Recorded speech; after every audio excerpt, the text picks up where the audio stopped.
We are down to the final three matches in the Cricket World Cup, the two semi-finals and the final.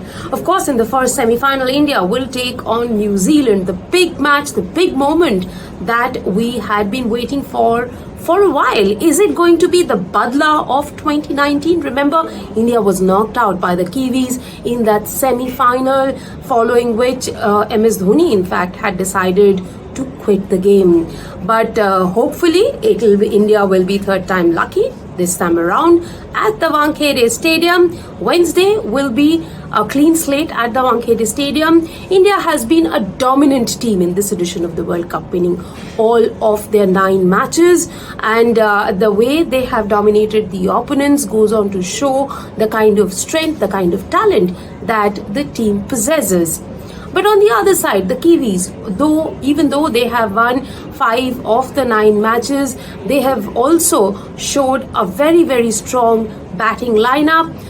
Top of on the run charts for them is a young Rachin Ravindra, who is the top run scorer for the Kiwis in this edition of the World Cup, and he sits on the 3rd position in the league table, in the top run scorers table. But right on the top is none other than Virat Kohli.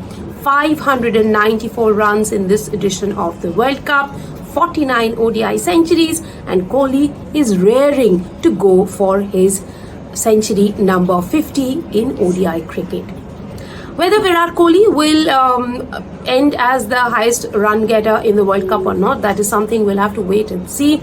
Right now, he has 594 runs and is number 1 on the list of the top wicket takers. Indian bowlers haven't been too far behind. The trio of Jasprit Bumrah, Mohammad Shami and Mohammad Siraj have struck fear in the heart of the opposition. In fact, it was in the match against New Zealand last time around in this World Cup when the two met that Mohammad Shami burst onto the World Cup stage. 5 for 54 was his report card. He took a 5-wicket haul, and at that point he wasn't even sure of playing in the World Cup, but the moment he created that impact, there was no looking back for Mohammad Shami.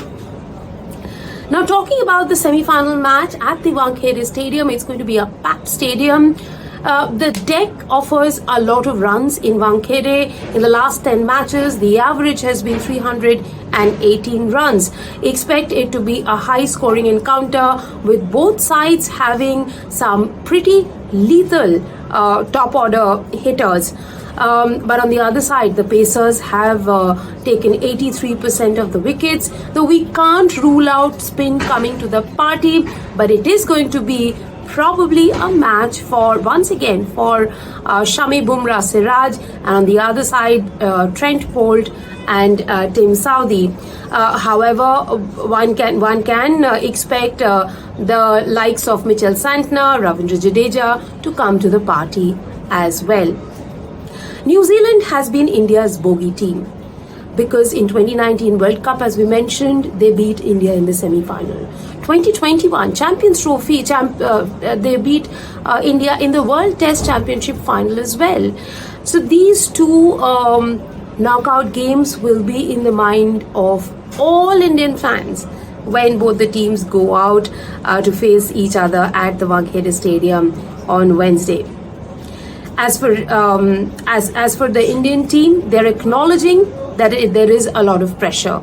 The pressure is immense, but they have been in a very, very dominant form. Abhinav Bindra, the gold medalist for India in shooting from the Beijing Games, says that for them it'll be about doing their routine, sticking to their routine, and not getting daunted by the task of winning a semi-final and the final.